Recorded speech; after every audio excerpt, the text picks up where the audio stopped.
बहुत सारे लोगों का ना कंसर्न यही रहता है कि भैया वेब डेवलपर बनना तो चाहते हैं, लेकिन स्टार्ट करने से पहले बहुत डर लगता है कि स्टार्ट कैसे करें? क्योंकि बहुत सारे प्रॉब्लम्स हैं, ठीक है? आज का टाइम मुझे समझ में आता है। एक तो उनको अच्छे से रिसोर्सेज़ नहीं मिलते हैं। रिसोर्सेज़ मिलते भी हैं तो फिर उनको लगता है कि पैसे देने पड़ेंगे। बहुत लोगों के पास पैसे भी नहीं होते हैं, जो कि कंप्लीटली फैक्ट है यार। अभी आप स्टूडेंट्स फेज़ में पैसे कहाँ से लाओगे? फिर सबसे बड़ा जो प्रॉब्लम आता है कि डर बहुत लगता है कि समय बहुत ज़्यादा लग जाएगा। हम चाहते हैं जल्द से जल्द उसको कंप्लीट करें और एक छोटा-सा इंटर्नशिप लें या फिर जॉब लें। तब हम उस पे अपना करियर बिल्ड कर सकें। लेकिन हमें एक्चुअल पाथ नहीं समझ में आता कि कहाँ से स्टार्ट करें। तो अपन आज की वीडियो में हर कुछ डिस्कस करेंगे कि क्या पढ़ना चाहिए, क्यों पढ़ना चाहिए और कितना टाइम लगेगा इसको खत्म करने के लिए। लेकिन उससे पहले एक चीज़ समझते हैं, जो वेब डेवलपमेंट होता है ना, उसका बेसिकली 2 पार्ट होता है। एक होता है फ्रंट एंड और दूसरा होता है बैक एंड, और दोनों को कंबाइंड हम लोग कहते हैं full stack development. No, basically जो फ्रंट एंड डेवलपमेंट होता है ना, वो बेसिकली दिखने वाला पार्ट होता है कि मतलब कि यूआई में जो चीज़ें दिखती है, हम लोग इंटरैक्ट कैसे करते हैं वो चीज़ें। और जो बैक एंड डेवलपमेंट होता है, वो हमेशा बैक एंड की चीज़ें होती हैं, मतलब कि लॉजिक्स क्या है, सर्वर्स में कोड कैसे लिखा हुआ है, डेटाबेस क्या है, स्टोरेज क्या है, एंड लॉट्स ऑफ थिंग्स। अब भैया सबसे जो पहला क्वेश्चन दिमाग में आता है कि हमें समय कितना लगेगा फ्रंट एंड डेवलपमेंट सीखने में? तो देखो, जो कम से कम समय लगता है सीखने में, वो लगता है 4 से 6 महीने, ठीक है? इस टाइम इंटरवल में अगर आप पूरा अच्छे से तरह से कंसिस्टेंट हो, डिसिप्लिन्ड हो और कंटिन्यूअस लर्निंग पे फोकस किए हुए हो, तो डेफिनेटली आप सीख जाओगे। जो फ्रंट एंड डेवलपमेंट एक्चुअली में जो कोर चीज़ों से बना है, वो 3 लैंग्वेजेस से बना है। पहला एचटीएमएल, दूसरा सीएसएस एंड तीसरा जावास्क्रिप्ट। एचटीएमएल बोले तो हाइपर टेक्स्ट मार्कअप लैंग्वेज, जो एक्चुअली में वेबसाइट्स का लेआउट डिज़ाइन करता है कि वेबसाइट का जो डिज़ाइनिंग, जो स्ट्रक्चर वाला पार्ट है, वो कैसा दिखेगा, ठीक है? आप एचटीएमएल के एलिमेंट समझ जाओ। इसमें हम लोग बहुत चीज़ें डिफाइन कर सकते हैं, हेडिंग डिफाइन कर सकते हैं, पैराग्राफ डिफाइन कर सकते हैं, इमेजेस, लिंक्स, बहुत सारी चीज़ें अपन ऐड कर सकते हैं। अगर आपको सच में इसको सीखना चाहते हो ना, ट्रस्ट मी, रोज का 2 घंटा भी दोगे, 1 से 2 वीक के अंदर अच्छा आप इस पे कमांड कर ले जाओगे। अगर आपको सीखना है, W3 स्कूल्स पे जाइए, डायरेक्टली लिखिए, गूगल कीजिए लर्न एचटीएमएल, मोस्ट प्रोबेबली आपको जो पहला लिंक खुलेगा वो w3schools.com का होगा। वहाँ से पूरा खत्म कर जाओ, बहुत अच्छे तरीके से सीख जाओगे।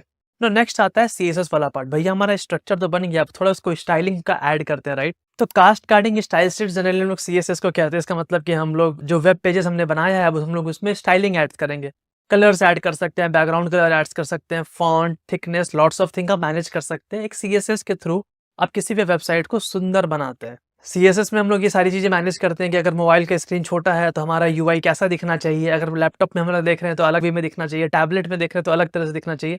जो रिस्पॉन्सिवनेस होता है वो भी हम लोग सीएसएस के थ्रू ऐड करते हैं। थोड़ा-सा और एडवांस बढ़ते हैं, जिसमें कि थोड़ा-सा और मॉडर्न दुनिया की तरफ बढ़ते हैं कि अब लोग सीएसएस कैसे लिख रहे हैं। तो अब जो है वो सीएसएस का फ्रेमवर्क भी आने लगा है, ठीक है? इसमें हम लोग क्या करते हैं, प्री रिटन सीएसएस लिखा हुआ रहता है आपके एप्लीकेशंस के अकॉर्डिंग, आपके नीड के अकॉर्डिंग आपको जो यूज़ करना है, आप डायरेक्टली उसको यूज़ कर सकते हैं। जो सबसे पॉपुलर है वो क्या है, बूटस्ट्रैप्ड है, टेलविंड है, फाउंडेशन है, स्केलेटन है, बहुत सारी चीज़ है। अब डाउन द लाइन अगर आप देखोगे, स्टार्टिंग में जब मैं अपने कॉलेज डेज़ की बात करूँ, बूटस्ट्रैप काफ़ी ज़्यादा चलता था, राइट? बूटस्ट्रैप का जो ग्राफ है वो काफ़ी अप था, लेकिन डाउन द लाइन धीरे-धीरे अब जो है टेलविंड का डिमांड काफ़ी बढ़ने लगा है। तो आई विल हाइली रिकमेंड कि go for the Tailwind. Tailwind का वेबसाइट भी जाके देखो, बहुत प्यारा लिखता है यार, and it's not too much complicated. 2 से 4 वीक के अंदर, 1 महीना दोगे, डेफिनिटली बहुत तगड़े तरीके से टेलविंड सीख जाओगे। एक बार टेलविंड से सीख गए ना, तो बहुत अच्छा कमांड लग जाएगा आपको। मुझे लगता है आज के टाइम पे बहुत सारे, most of the developer Tailwind CSS framework को यूज़ करके अपने प्रोजेक्ट्स को बनाते हैं, जो कि काफ़ी अच्छा चीज़ है यार, बिकॉज़ आपको उसमें यूआई काफ़ी इंटरैक्टिव दिखने लगता है। भैया ये 2 चीज़ें तो हो गया है। जो एचटीएमएल है और सीएसएस है, वो बेसिकली एक वेबसाइट के स्ट्रक्चर और स्टाइलिंग को शो करता है, राइट?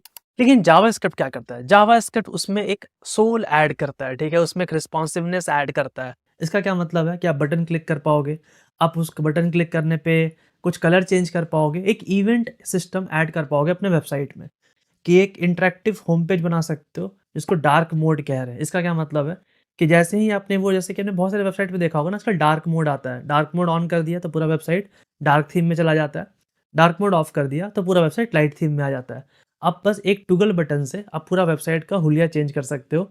आप बैकएंड से डेटा को लाते हो, फ्रंट एंड में शो करते हो, ये पूरा काम जावास्क्रिप्ट करता है। डिज़ाइन, कलरिंग सब कुछ चेंज कर सकते हो। तो ये पूरा 1 से 2 वीक का टारगेट लेके करोगे, बहुत आसानी से हो जाएगा।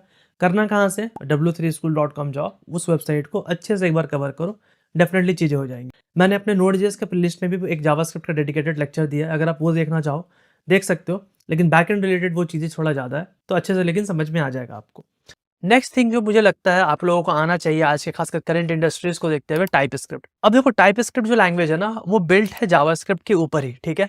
और वो क्या करता है कि स्टैटिक टाइपिंग प्रोवाइड करता है, एडिशनल बहुत सारे फीचर है, और जो कोड को बहुत रॉबस्ट बनाता है। ट्रस्ट मी इस फीचर के चलते आज के टाइम में बहुत सारी इंडस्ट्रीज टाइपस्क्रिप्ट को प्रेफर करती है रादर देन आप जावास्क्रिप्ट पे यूज़ करो। नाउ जो सेकंड स्टेप, जो सबसे इंपॉर्टेंट स्टेप है जो आपको सीखना चाहिए, वो होता है version control system. Version control system की ये एक तरह का प्रोग्रामिंग लैंग्वेज नहीं है, ये बेसिकली टूल है जिसको हम लोग कोड को ट्रैक करने में और मैनेज करने में और कोलैबोरेट करने में यूज़ करते हैं।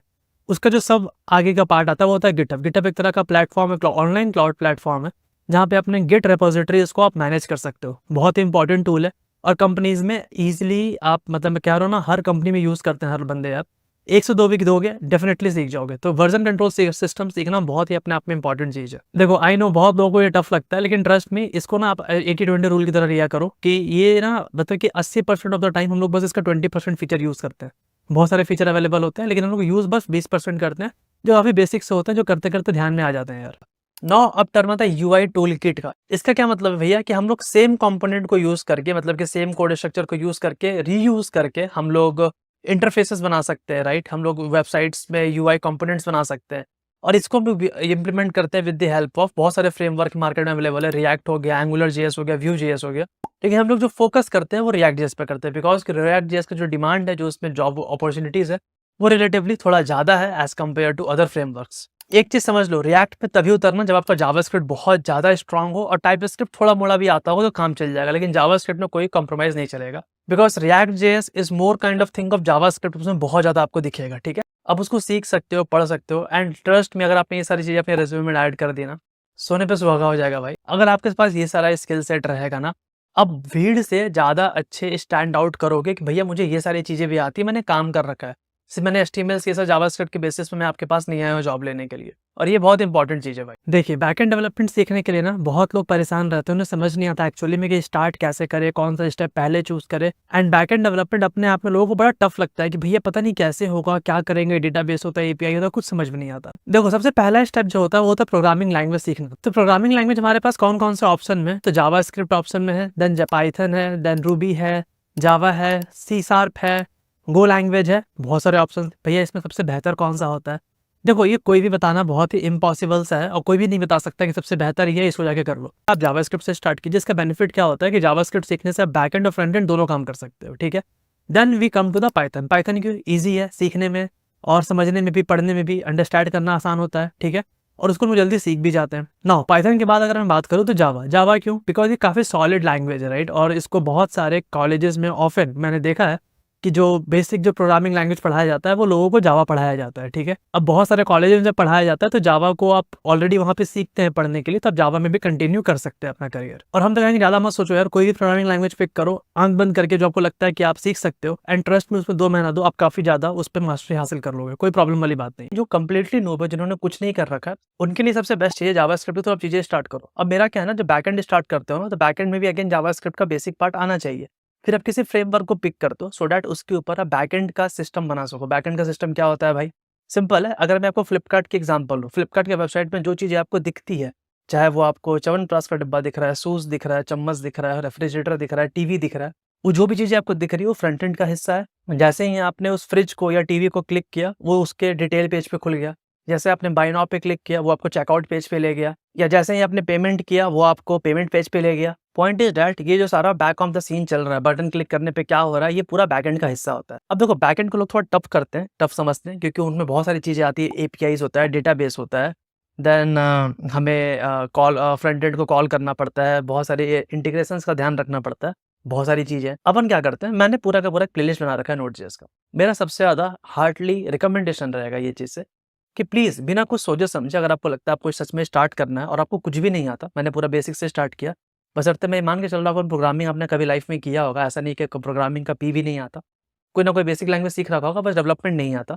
ट्रस्ट मी, अब 10 से 15 दिन दो इस प्लेलिस्ट को, कंप्लीट करो इसको, एट द एंड आप बहुत ज़्यादा कॉन्फिडेंट फील करोगे हर चीज़। क्या ये फ्री है? बिल्कुल फ्री है। इसको सीखने के लिए क्या क्या आना चाहिए? कुछ भी नहीं आना चाहिए। मैं जावास्क्रिप्ट भी मैंने स्टार्टिंग में पढ़ा रखा है कि जावास्क्रिप्ट में कैसे अपन फंक्शन कॉल करते हैं, चीज़ें क्या होती है, एवरीथिंग। देखो मेरा हमेशा से मानना रहा है, अगर आप मेरी वीडियोस देख रहे हो तो आपको थोड़ा बेनिफिट तो बेनिफिट इस चीज़ में होगा, लेकिन आपको करना पड़ेगा। तो जो नेक्स्ट स्टेप आता है वो होता है डेटाबेस। डेटाबेस सीखना सबसे इंपॉर्टेंट है, because backend is all about आप डेटाबेस से इंटरेक्ट कर रहे हो, फ्रंट एंड इंटरेक्ट कर रहे हो। अब बैकएंड में ही हम लोग डेटा मैनेजमेंट करते हैं, उसके लिए हम लोग को डेटाबेस आना बहुत ज़्यादा इंपॉर्टेंट है। तो जनरली 2 तरह का डेटाबेस होते हैं, एक रिलेशनल, एक नॉन रिलेशनल। नॉन रिलेशनल को हम लोग नॉन सीक्वल भी कहते हैं जनरली। अब रिलेशनल डेटाबेस क्या होता है? जहाँ पे स्ट्रक्चर्ड डेटाबेस होता है, कि स्ट्रक्चर और रिलेशनल वे में डेटाबेस होता है, ठीक है। इसमें बहुत सारे एग्जांपल है।